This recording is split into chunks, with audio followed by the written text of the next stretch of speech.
žodis skleidžiasi, žodis juda. Ir šiandien Dievas ragina pakalbėti apie labai svarbę temą visiems. Ir jūs turbūt visi atkreipėt dėmesį, va tokį dalyką turbūt va, dabar pasakysit, atkreipėt ar ne. Reiškia, pamokslaujamas žodis, jau visi ne vieną kartą buvot konferencijose, pamoksluose, ten ir taip toliau. Vieno žmogaus gyvenime tai atneša vaisių, o kito žmogaus gyvenime kažkaip iš vis pro šalį jisai net neatsimena nieko. Atrodo, kaip taip gali būti. Jo? Pastebėjo tokį fenomeną, jo? Kad atrodo pamokslaujamas tas pats žodis, jo? Bet vieno žmogaus gyvenime tai duoda kažkokį tai didelį rezonansą, kito žmogaus gyvenime tai neduoda jokio rezonanso arba labai kažkokį mažą tokį poveikį turi. Va, ir kame čia šaknis? Kad siekla tai ta pati, mes žinom, kad žodis tai yra siekla, jo? Kad žodis tai yra grūdas, jo, raštas sako. Kad kada grūdas krenta į dirvą, jis užauga ir duoda vaisių. Tai jeigu, logiškai tada mąstant, jo, jeigu su to grūdu, kuris metamas į dirvą yra viskas tvarkoj, ir tai yra tas pats grūdas, jo, ir tau, nu, ta prasme, mes visi buvom vienoje konferencijoje, pavyzdžiui, jo, arba mes visi klausėm to pačio pamokslo, to pačio pamokslininko, bet vienas sako, wow, ten, žinai, arba tu matai jo gyvenime, kad kažkas įvyko, jo, kažkas puikiai atnešė puikų vaisių, o kitas žmogus, nu, to nepagavo. Ir tada tu pradedi galvoti, tai kame tada reikalas. Ir Jėzus kaip visada yra viską paaiškinęs. Klausimas toj dirvoj, į kurią ta siekla arba į kurią tas grūdas įkrito. Tai reiškia, grūdas tai yra vienas dalykas, kas yra pamokslaujama, kas yra kalbama, todėl kad vėlgi, jeigu grįžti į pradžią, atsimenat, kai Adomas su Ieva puolė, jo, pirmi žodžiai, kuriuos Dievas pasakė. Kur tu, kas tau pasakė, jo, ir ką tu valgai. Tai yra, iš kokio šaltinio tu valgai tą grūdą, iš kokio šaltinio tu valgai tą sieklą, iš kokio šaltinio tu imi tuos dalykus, kuriuos paskui sodini į savo širdį. Tai čia yra vienas svarbus dalykas. Va, bet kada mes jau įsiaiškinom, sakykim, va, iš šito šaltinio eina nuostabi siekla, iš šito šaltinio eina nuostabus dalykai, jo, kurie ateina į mano gyvenimą ir aš priimu iš šito šaltinio, aš sutinku, kad iš šito šaltinio į mano širdį eitų. Tada kaip padaryti taip, kad vaisius būtų, kaip ten sakoma, 30, 60, 100 kartų. Nuo ko čia priklauso? Ar čia visiška abrakadabra, ar tai yra ne visiška abrakadabra, ar čia yra kažkoks tai mano dalyvavimas, ar aš tam nieko negaliu tame padėti. Nu, ta prasme, tai yra gyvybiškai svarbus klausimai, todėl kad, netgi paprastą dalyką paimant mūsų daržą, jo, jeigu mes dirbam su savo daržu, mes norim surinkti daug daugiau, negu mes tam pasėjom, teisingai. Mes ir norim surinkti tai, ką mes sėjom, o neaišku, iš kur tai iš vis išlindo ir užaugo, jo, mano sode ar ten mano darže kažkokiam. Tai klausimas labai toksai aktualus, manau, kiekvieną dieną aktualus ir svarbu, kad Jėzus duoda mums atsakymus. Tai vat, aš nežinau, ar mums pavyks per vieną dieną tuos klausimus perėti, todėl kad čia labai daug svarbių tokių niuansų. Bet anyway, įrašysim tada kitą kartą, kai bus proga, tą pratesimą. Taigi va, kaip sakiau, turbūt matėt tokią situaciją, netgi tas pats Biblijos koledžas Haris, jo, atrodo tokia nuostabi vieta, tiek palaiminimų žmonėm liejasi. Nu, iš tikrųjų, žmonės atranda savo pašaukimą, žmonių gyvenimai keičiasi. Aš tam liudininkas, mano žmona tam liudininkas ir ta prasme, tų liudininkų yra labai daug. Bet, kaip be būtų keista, tuose pačiuose kursuose, tuose pačiuose vietose, kartu su tais pačiais žmonėm, kurie po to jų gyvenimas pasikeitė, kurių gyvenimą Dievas pakeitė radikaliai į gerąją pusę, ta prasme, jie rado savo pašaukimą, jų gyvenimai pasikeitė, ten judėjimas galingas, Dievo šlovė tiesiog ta prasme, matomi vaisiai. Su tais pačiais žmonėmis mokinosi žmonės, kurie girdėjo tą patį, dalyvavo tose pačiose dalykuose, bet jų gyvenime nieko nepasikeitė. Yra ir tokių. Aš kai pirmą kartą išgirdau, man pasirodė keista, aš galvoju, negali būti. Tokia karšta vieta, tiek tiesos, tiek stebuklų, tiek Dievo jėgos, ta prasme, jau, kaip sakyti, nežinau kaip išreikšti, valgyk, semk kibirų, nežinau, ar dar kokiais čia būdais išreikšti, bet pasirodo, gali būti ir tai. Yra žmonių, kurie, aš asmeniškai vieną tokį žmogų pažįstu, jis prasimokino 2 kursus ir jo gyvenime nieko nepasikeitė. Jis buvo pilnas liūdesio, jis buvo pilnas kažkokių melagingų įsitikinimų ir Dievas netgi rodė, kur tie įsitikinimai melagingi ir mes bandėme jam tarnauti. Jisai kreipėsi, mes meldėmės ten ir taip toliau ir atrodo jam tai tapo aišku, bet vėlgi žmogaus pasirinkimas, vėlgi žmogaus širdies dirva. Tai apie tai ir Dievas ragina pasikalbėti apie žmogaus širdies dirvą. Apie žmogaus širdies dirvą. Tai yra labai svarbu, į kokią dirvą krenta siekla. Čia konkrečiai ūkininkų nedaug, bet kas klausys, nežinau, gal bus ūkininkai ir jie daug geriau supranta visą tą temą, bet turbūt kiekvienas žmogus puikiai supranta, kad jeigu aš mesiu sieklą ant asfalto, tai ten nieko neužaugs, Kaip minimum reikia po asfaltu ją prakišti, mes matėm, kaip pro asfaltą netgi prasimušinėja sieklą, bet sieklai reikia dirvos ir aplamai pokalbis apie dirvą, jis labai įdomus tom, kad jeigu mes vėlgi grįšim į pradžią, kai Dievas kūrė pasaulį ir 3 dieną jis sukūrė žemę. Ir jis sako, tegul žemė užaugina bet kokį augalą ir visą kitą. Labai daug kalbos eina apie sieklą ar apie grūdą, bet žiūrėkit, grūdas be abejo jisai fantastiškai svarbus, bet jis aktyvuoja tai, kas yra žemėje.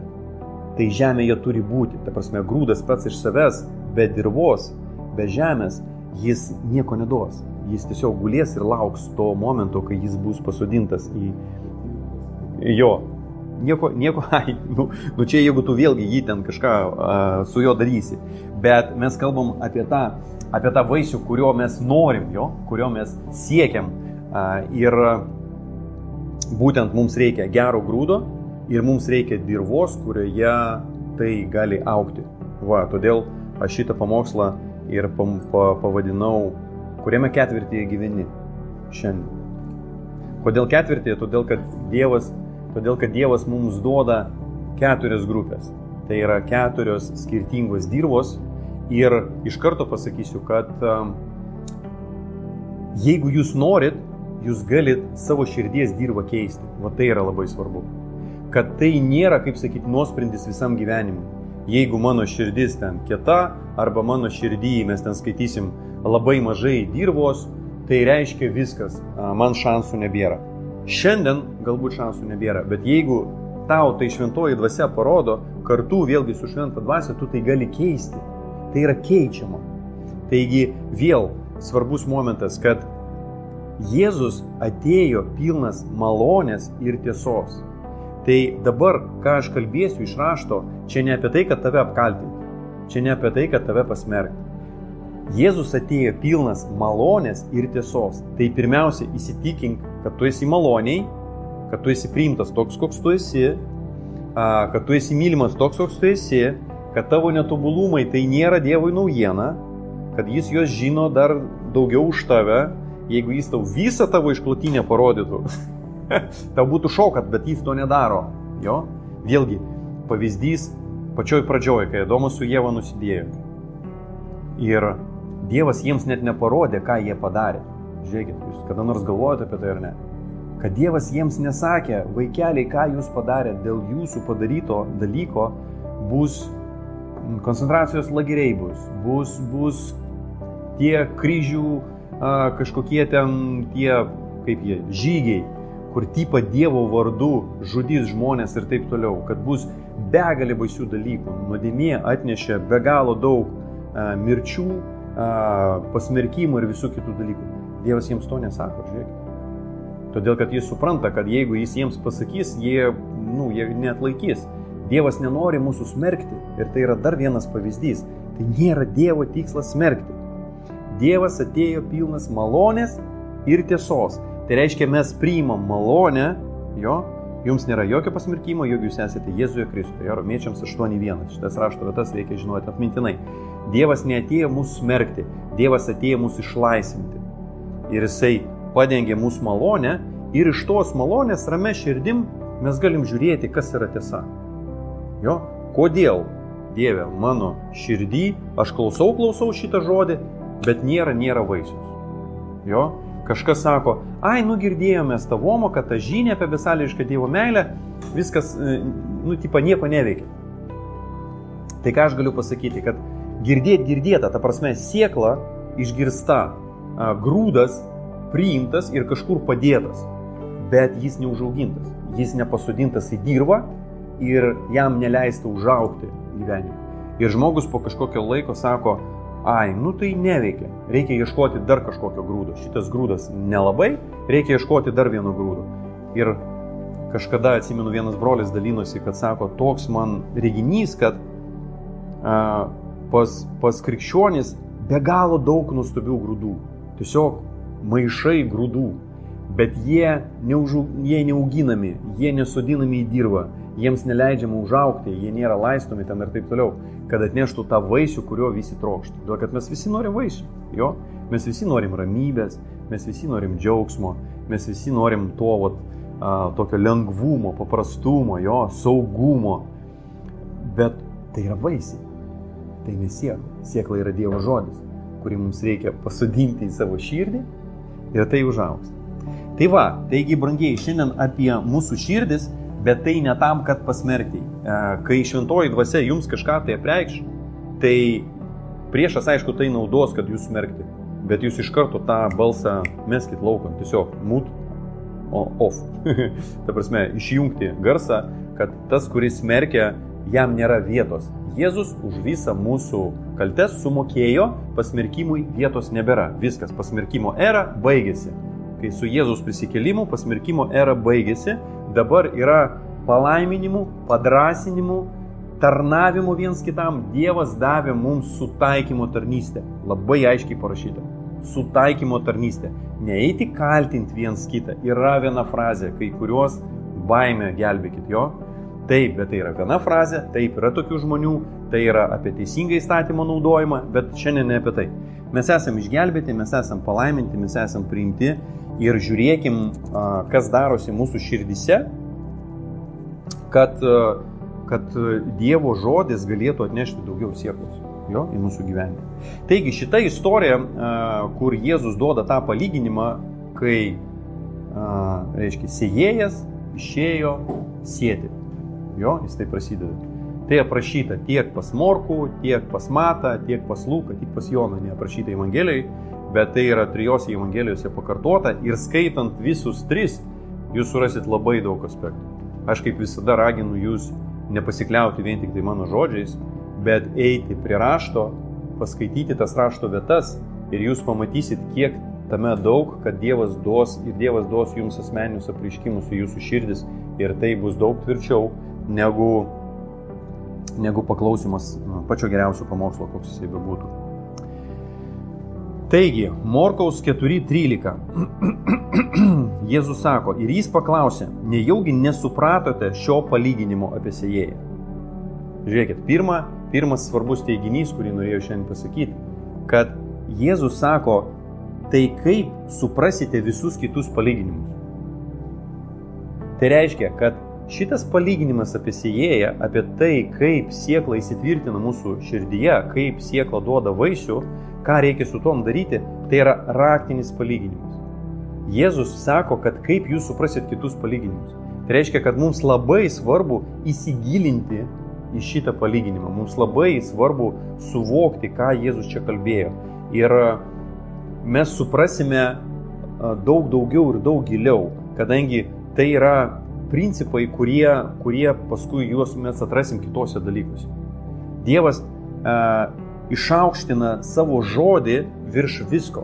Žiūrėkit, psalmėse, palaukit, kurio čia 138 psalmėje parašyta, reiškia, Dovydas kalba, parpuolęs prie tavo šventyklos, šventą tavo vardą girsiu, už tavo malonę ir ištikimybę. Jo, malonė ir ištikimybė, Senasis testamentas, psalmė. Bet dabar ne apie tai. Nes tu išaukštinai savo žodį labiau negu visą savo vardą. Kiti vertimai negu visi tavo vardai. Vat mes praeitą kartą meldėmės jo, kad Dievas turi daug nuostabių vardų ir kiekvienam etapui ateina tam tikras vardas. Dievas savo žodį išaukštino virš visų savo vardų. Žiūrėkit, ant kiek svarbus yra Dievo žodis. Jo, mes vėlgi neseniai kalbėjome apie tai, kad Dievo žodis, Biblija, tai yra šventosios dvasios įkvėptų žmonių užrašytas Dievo žodis. Tai ne tiesiog žmonių nuomonė, ar žmonių įsivaizdavimas, ar žmonių kažkokia ten vizija. Tai yra šventosios dvasios užrašytas dalykas. Ir pats Dievas savo žodį išaukština virš savo vardo. Įsivaizduokit, tai reiškia, pats galingas Dievas apriboja save savo žodžiu. Ir jis nebijo to, kad tas žodis yra išlaisvintas per netobulus žmonės. Žiūrėkit, jis to nebijo. Mes abejojom. O gal Petras ne taip parašė savo laiške. O gal Paulius ne taip parašė laiške tokiam. O gal Lukas suklydo ir ne taip kažką. Gal Izaijas ne tą pamatė ten ir taip toliau. Dievas tuo neabejoja. Dievas žino mūsų visus netobulumus, bet kadangi jis pats įkvėpė tos žmonės ir tie žmonės užrašė tai, jisai sako, jisai duoda Dovydui tą apreiškimą, mes žinom, kad Dovydas be viso ko buvo ir pranašas jo, ir jisai sako, kad tu išaukštinai savo žodį labiau negu visą savo vardą. Taigi, tas grūdas, jo, kuris yra siejamas į mūsų širdis, tai yra Dievo žodis. Jo, jisai turi vienodą potencialą kiekviename iš mūsų. Labai svarbi mintis, įsivaizduokit. Man atrodo, aš tai, pažiūrėkite mane, bet čia ne apie tave, čia apie tą grūdą, kuris tavo širdį. Jo, mes žiūrim į didelį ąžuolą ir galvom, va čia tai ąžuolas. Ir sunku patikėti, kad vienoj gilioj, kad vienoj gilioj yra potencialas dar didesnio ąžuolo negu čia stovi. Supranti? Ir tai yra kiekviename grūde. Tai yra kiekvienoj sėkloje. Ir va tą žodį, kurį jūs girdit, kurį aš girdžiu, kurį mes visi girdim ir priimam savo širdį, jis turi begalinį potencialą ir tas potencialas didžiausias. Mes kažką sakom, tas žmogus ten per jį taip veikia Dievas, tu matėjai, bet jis priėmė tą patį žodį, kurį gali priimti tu. Ir Dievas neveiks mažiau. Ta prasme, tai Dievas nesako, jis man patinka, per jį aš veiksiu, pas jį tokios akis, tai man tinka, žinai. O šitas, ten per mažas ūgių nesigavo, tai per jį aš neveiksiu. Ne, Dievas veikia per kiekvieną ir potencialas Dievo žodžio, tai yra kas mums atveria visus kitus dalykus. Priešas daro viską, kad sumenkinti Dievo žodį. Priešas daro viską, kad kažkaip jį nustumti ten kažkur. Labai daug žmonių turi Biblijas, bet nedaug žmonių jas skaito. Jo? Kažkas ten darė tą apklausą, tai ten baisu tiesiog, kokie procentai. Praktiškai visi turi Bibliją šiai dienai, tai prasme pas kas nors ten, nežinau, atnešė, padėjo ir panašiai. Kažkas meldžiasi Biblijom, kažkas jas ten nešioja netgi su savim, kaip kažkokį tai artefaktą, kuris ten turi apsaugoti ar dar kažką. Bet esmė ne pačioj knygoj, bet esmė tame žodyje, kuris ten parašytas. Ir tas žodis, jis turi tapti sėklą, kuri krenta į mano širdį. Jis turi tapti grūdų, kuris krenta į mano širdį. Taigi mes šiandien pasistengsim pamatyti, kokios dirvos, kokios žemės mano širdyje šiandien yra daugiau. Ir tada su šventa dvasia jūs spręsite, ką daryti. Todėl, kad apie tos dalykus mes irgi kalbėsim, ką su tom daryti. Ir pirma, ką mums Viešpats sako, tai yra Morkos 4:4, dabar toliau skaitau, jam besėjant, reiškia, išėjo sėjėjas sėti ir Jėzus toliau pasakoja tą palyginimą. Jam besėjant dalis grūdų nukrito palei kelią ir atskridė padangių paukščiai jos sulėse. Po to, kai jisai papasakojo tą palyginimą ir liko vienas su mokiniais ir mokiniai jo paklausė, apie ką tu čia iš vis? ką tu čia pasakoji? Ten buvo žvejai, jie turbūt savo klausimai sako, čia ne apie žvejybą, tai mes nieko nesuprantam. Paaiškink. Tai Jėzus jiems dar kartą perpasakojo visą palyginimą, bet jisai duoda daugiau, plačiau trupučiuką pasakymą. Ir Morkaus, čia ta pati Morkaus 4 skyrius, bet jau 15 eilutė sako, palei kelią sėjimas žodis, tai tie, kuriems vos išgirdus, tuoj pat ateina šėtonas ir išplėšia jų širdise pasėtą žodį. Luko Evangelijoje Lukas užrašo taip, palei kelią tai tie, kurie klausosi, paskui ateina velnias ir išrauna žodį iš jų širdies, kad jie netikėtų ir nebūtų išgelbėti. Tai apie ką čia eina kalba? Aš taip užrašiau, suformulavau trumpai. Nesupratau reiškia praradau. Žiūrėkit. Nesupratau reiškia praradau. Jeigu aš nesupratau Dievo žodžio, tai reiškia viskas, tu jį praradai. Ateis velnias ir jį iš karto pavogs. Jį vogs iš tavo gyvenimo. Tu klausėjai kažkokį pamokslą, pavyzdys, jo? Tu klausėjai kažkokį pamokslą ir lyg tai kažkas neblogai. Bet tu nieko nesupratai ir galvoji, gerai, aš paskui, ir tas paskui niekada neteina. Po to tu kažkada netgi prisimeni, palauk, o ten kažkas įdomaus buvo. Tu net surasti negali, kas čia buvo. Tu net negali rasti tos rašto vietos. Ir va tai yra va tas veikimas, realiai. Kada va tie grūdai nukryto, galim sakyti, ant asfalto. Ta prasme, nesuprasta. Neįdėtas grūdas į dirvą. Kokia jinai bebūtų. Aplamai neįdėtas. Jisai sėjamas, jisai buvo metamas, bet kažkas paklausė, kažkas čia. Ai, nesuprantu. Gerai, paskui. Ir į savo reikalus ten arba dar kažką tai ir priešas padarys viską, kad žmogus negrįžtų prie to grūdo. Kad žmogus negrįžtų prie tos temos, kad jisai nebemastytų ir nebesuprastų, apie ką čia eina kalba. Ir dar vienas toksai pavyzdys iš gyvenimo, kai aš susidūriau su šita žinia, aš jau buvau apie kiek, 7 ar 8 metus, aš jau buvau krikščionybė, apie 10 metų. Pažinau Dievą ir Dievas darė daug nuostabių dalykų, bet būtent žinia apie besąlygišką Dievo meilę sudėjo viską į savo vietas ir toliau dėlioja viską į savo vietas. Tai aš, kai išgirdau šitą žinią, aš klausau ir man atrodo labai fainiai, dvasia viduj džiaugiasi. Išjungiu, nieko nesupratau. Aš suprantu, kad aš nieko nesupratau. Tai ką aš dariau, aš klausiau vėl. Aš klausiau vėl. Ir buvo pamokslo, kuriuos aš klausiau po 5, po 6 kartus.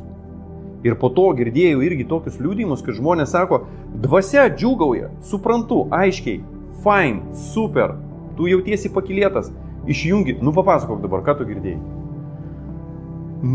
Jis kalbėjo, kad ir tu supranti, kad nieko, kaip taip gali būti, ir tai net pradeda erzinti, aš atsimenu savo pergyvenimus, galvoju, kaip taip, palaukit, ašgi klausiau, ašgi nebūkas žmogus, palaukit, kaip taip gali būti.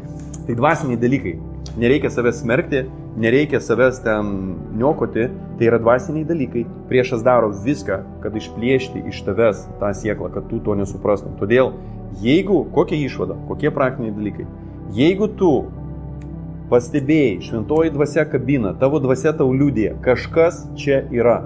Sustok. Sustok. Jeigu tai yra pamokslas, perklausyk dar kartą, galbūt tą vietą, gal ne visą pamokslą, gal tai yra kažkokia detalė, gal visa žinia. Perklausyk dar kartą.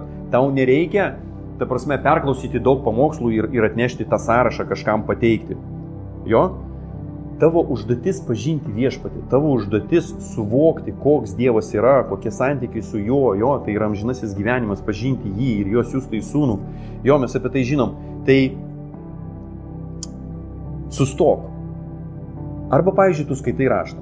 Daug kas juda palei tą, kad per dieną ten reikia perskaityti 5 skyrius ir jeigu tu kiekvieną dieną 5 skyrius perskaitysi, tai per metus tu perskaitysi Bibliją ir būsi šaunuolis ir kiekvienais metais tai daryti. Tai yra gerai, viskas tvarkoj. Darykite tai, bet ką aš noriu akcentuoti? Esmė ne tame, kad aš perskaičiau ir uždėjau paukštelį arba programai, čia pas mane programai dabar yra, tu ten uždėdi paukštelį, aš perskaičiau 5 skyrius, šaunuolis. Bet iš to nieko nebus, jeigu tu nieko nesupratai iš to, kad tu perskaitai. Ir kai tu skaitai raštą, jeigu tave užkabina kažkokia rašto vieta, kažkoks Jėzaus posakis ar kažkokia ten situacija, sustok link to. Sustok link to, suprask. Gerai, šventoji dvasia, ką tu man nori parodyti? Šventoji dvasia, ką tu man dabar kalbi? Jo, aš geriau tą laiką pas tave ten išskirtą, kiek tu penkiem skyriam, kiek tu išskiri ten, pusvalandį, valandą. Geriau išskirk tą pusvalandį arba valandą, va tai vietai išsiaiškinti. Gal pažiūrėti kažkokius komentarus, gal, pirmiausia be abejo pasimelsti apie tai.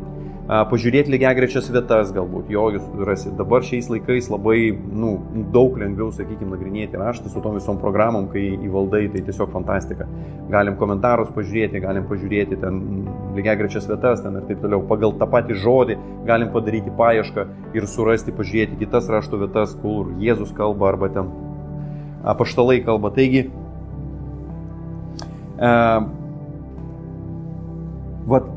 pas mus dabar madoj YouTube'inė krikščionybė. Tai yra toks brandas šių laikų. Va, belekiek pamokslininkų, tu įjungi, klausai, viskas fainai. Ir lygiagrečiai, ką tu sėdėsi prie to telefono ar prie to televizorių? Tu kažką darai, jo? Darai namų darbus, kažkas ten sriubą verda, kažkas stogą dengia, kažkas dar kažką daro, jo? Ta prasme, lygiagrečiai eina. Tai yra gerai, bet brangiai, yra labai svarbus bet. Jeigu tave tai kabina, jeigu tu negali to padaryti iš karto, grįžk būtinai prie to. Įsigilink į tą žodį. Jo? Pažiūrėk, kas ten parašyta. Vien nuo to, kad tai eina fonu, aišku, tai yra daug geriau ne kokią pasaulietinę radiją, jo, kuri ten kažkokias nesąmonės tau siūlo ir reklamas pastoviai kiša. Be abejo, tai yra daug geriau klausyti Dievo žodį, klausyti pamokslą, jo gera. Bet jeigu aš jo nesuprasiu, jeigu aš jo neužfiksuosiu, vaizdžiai kalbant, jeigu aš nepaimsiu to grūdo, kurį man šiandien Dievas davė, ir neįkišiu į dirvą, vaisių nebus. Nori, nenori. Galima ant to pykti, galima nepykti, bet geriau suprasti, kaip viskas sukurta, kaip mūsų tėvelis viską padarė ir eiti palei tą tvarką. Mesgi nepykstam, kad sode, reiškia sėklą, reikia įkišti į dirvą. Jau mes supratom, kaip tai veikia ir mes tai darom, jeigu darom, jo. Mes nesimeldžiam viešpatė, tegul praskrenda kažkoks lėktuvas ir jam prakiūra ten, reiškia, bagažo skyrius ir iš tos skyriaus iškrenta tos sieklos, kurių man reikia ir jos gražiai susidėliojo mano darže, reiškia, ir užauga, jo. Prieš tai dar kažkas su plūgu netyčia porą kartų prašauna per tą dirvą ir jie paruošia dar jo. Mes suprantam, kad tai yra nesąmonė, kad reikia tiesiog paimti plūgą, paruošti dirvą, o paskui pasėti sieklą.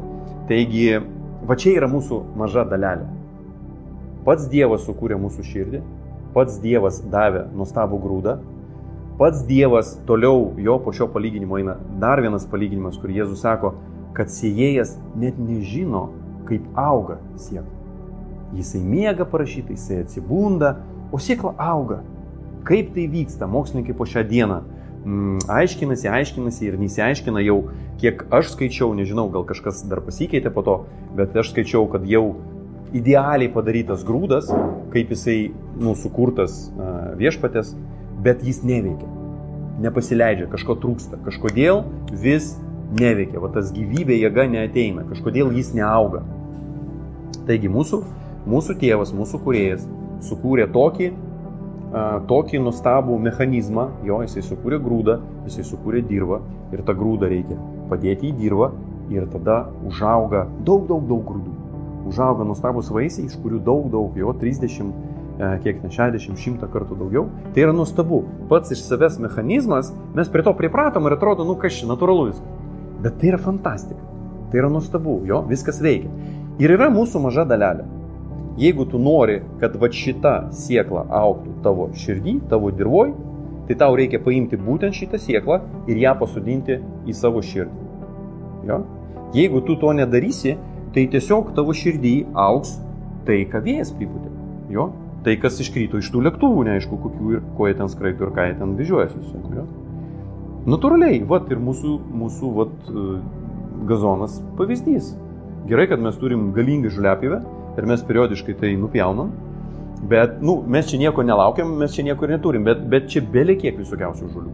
Aš kiek bandžiau žiūrėti, bandžiau netgi paskaičiuoti, be galo daug, va čia pripūtė beleko. Tai jeigu mes neprižiūrėsim savo širdį, tai vat bus kaip vat su mano pievelė. Čia pripūs beleko. Supranti, o ką tu galėsi pjauti. Gerai, jeigu tau to pakanka, bet jeigu tu nori vaisių, Tai žoliapjovė sprendimas, ta prasme, reikia duoti užaugti, kad būtų vaisiai. Ir jeigu aš dabar čia leisiu augti va tam viskam, kas čia prisėda, čia bus baisu, mes čia nespėjom, buvom išvažiavę, nebuvo nupjauta, grįžom, viešpatie, kokiu čia monstrų priaugo.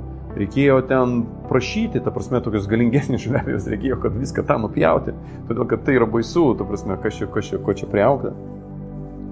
Taigi va, brangieji, aš ką noriu pabrėžti, kad pirmoji ta dirva, jinai netgi nelabai dirva, čia prie kelio, tai yra kažkoks tai žvyrkelis, tai yra kažkoks tai kelkraštis kažkoks, tai yra kažkokia visai nedėkinga dirva, nuo kurios paukščiai atskrenda ir labai greitai surenka. Tai čia yra mūsų supratimas, kad tai yra mūsų užduotis tą sieklą, tą grūdą, kurį Dievas rodo, pasodinti į tą dirvą, kuri turi būti mūsų širdį, reiškia, paruošta dirva. Mes eisime toliau. Va, ir dar vieną svarbų tokį dalyką noriu pasakyti, kalbant apie tą mūsų YouTube'inę, reiškia, krikščionybę, kad čia yra labai daug pliusų, kad Dievo žodis skleidžiamas, kad tai yra nemokama, tik priverčia tave kažkokią reklamą dar paklausyti lygiagrečiai, bet kuriuo atveju tai yra didžiulis proveržis ir tai yra tam tikras tų pranašysčių išpildymas, kai kažkada dar prieš jau turbūt 100 metų aš skaičiau vienam Dievo vyrui buvo apreiškimas, reiškia pranašystė, kad bus laikai, kai pamokslininkas pasakys žodį ir jį galės išgirsti visuose pasaulio kraštuose. Ir tais laikais tai atrodė, kaip taip gali būti, nesąmonė, pasaulis toks didelis. Mes šiandien gyvenam tame laike. Kai va dabar, jeigu aš padaryčiau tiesioginę transliaciją, mane galėtų klausyti Jamaikoje, nežinau, ten kažkur Australijoje, belekur, todėl kad technologijas tai leidžia ir YouTube'as pats iš savęs, kaip platforma, kur galima skleisti Dievo žodį, yra fantastinis.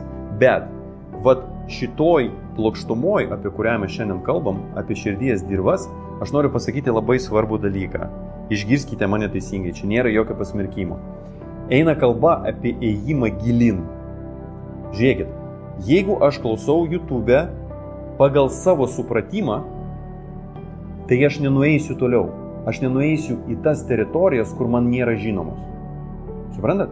Jeigu aš klausau tik tai, kas man jau yra suprantama, tai reiškia, aš nejudu aukštyn, arba gilin. Aš judu toj pačioj plokštumoj. Aš galbūt ten pasistiprinu, aš galbūt pamatau iš kitų kampų dar tą dalyką, tą preiškimą pamatau gal didesniai, sakykime, erdvėjai, arba didesnį tą paveikslą pamatau. Bet aš negaliu eiti gilin. Todėl, kad ką reiškia eiti gilin? Reiškia pasitikėti kažkom tai, kas žino už tave daugiau. Arba kas yra brandesnis už tave. Tai reiškia, kai Jėzus sako, kad padarykite visus mokiniais, mes turim būti mokiniais, tai mums reikia susirasti mokytojus. Suprantat? Tai yra labai svarbu, kad mes leistume kažkam tai kalbėti į mūsų gyvenimą. Ir kalbėti tai, kas galbūt šiandien man nėra suprantama. Čia yra tam, jūs iškart sakysite, tai nesaugu. Čia yra tam tikras nesaugumas, bet ačiū Dievui, mes visi turim šventą dvasią. Ir Dievas davė mums sveiką protą. Ir šitoj vietoj mes, kaip aš rekomenduoju, jeigu Dievas jums rodo kažkokį tai šaltinį, paimkite kažkokį tai laiko tarpą, pavyzdžiui, viešpate, aš imu ten 0,5 metų ir aš klausau ir gilinusi į šitą šaltinį.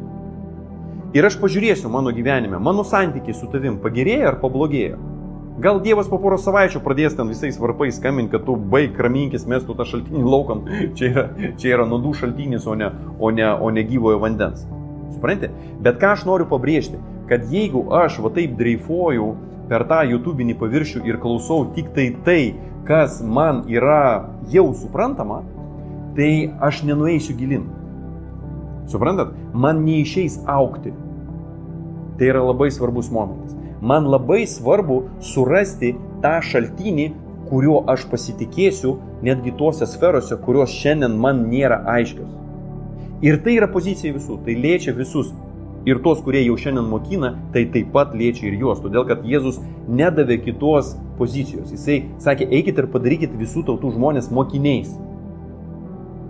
visi mokiniai, visi Jėzaus mokiniai. Tik kai kurie mokiniai, olesni mokiniai, jie jau galbūt mokina šiai dienai, bet tai nereiškia, kad jie sustojo būti mokiniais.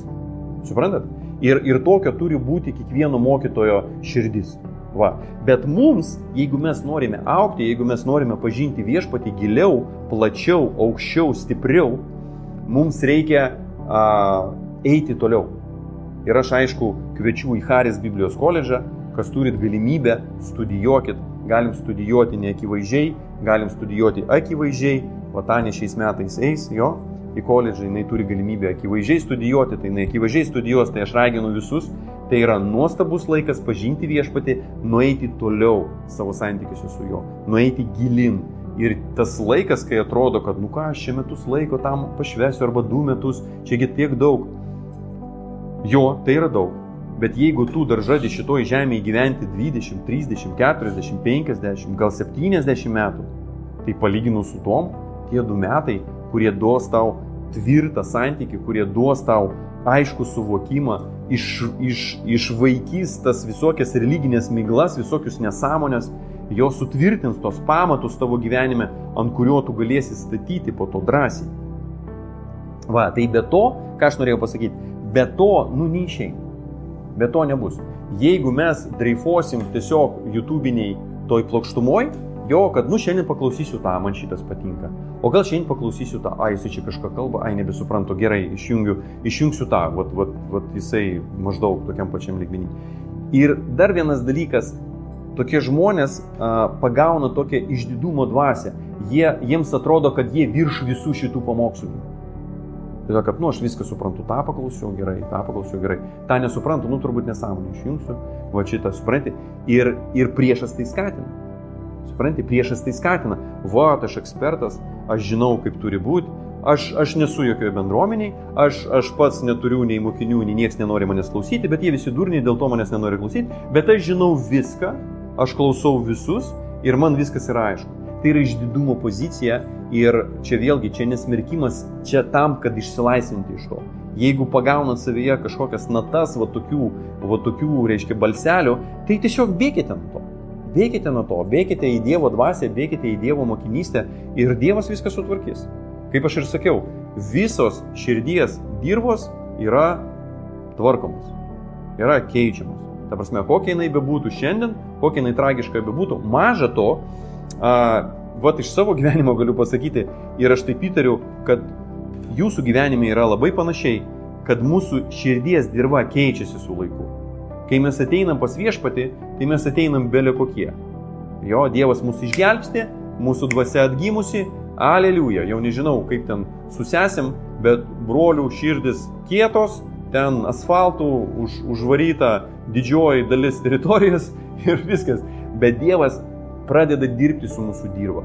Jisai pradeda šalinti tas visas sunkias plytas, tos visokius akmenis ir taip toliau. Ir tos dirvos jos gerėja, jeigu mes leidžiam.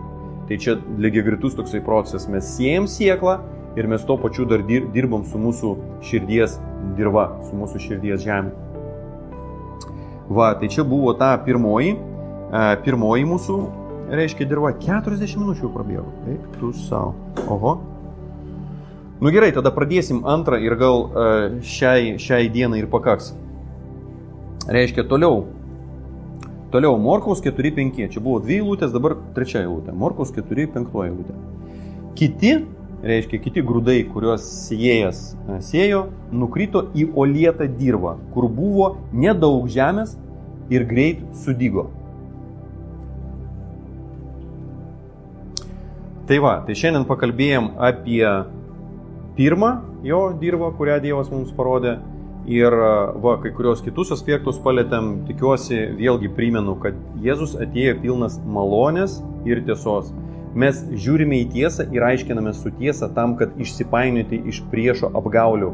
Bet mes tai darom iš malonės pozicijos. Mes jau priimti, mes jau išgelbėti, mes jau priimti, mes jau palaiminti, patepti ir visas paketas su mūsų viešpačiu. O ne tam, kad jam įtikti. Žiūrėkit, religija sako, tiesa, karčioji tiesa, tu turi įsigilinti, tu turi viską susitvarkyti ir galbūt Dievas tave priims. Melas, tiesiog melas, tai yra melagingas teiginys. Dievo žodis mus mokina, kad mes priimti per jo malonę ir tada jau toj maloniai, toj ramybei, toj anestezijai, galim sakyti, mes galim ramiai pažiūrėti į savo žaizdas, kurias priešas mums padarė ir kodėl taip yra, kodėl jos negyja, pavyzdžiui, jo, tu žiūri, negyja ir negyja, sielos kažkokia tai žaizda. O pasirodo, vis dar yra kažkokia ta pikta šaknis, kuri pastoviai nuodėja mano tą dalį, mano sferą gyvenimo ir ta siela negali užgydyti. Taigi, šiandien tada darom pauzę, jo, kitą kartą kalbėsim apie sekančią ir bus, žinokit, dar įdomiau. Tai va, iki.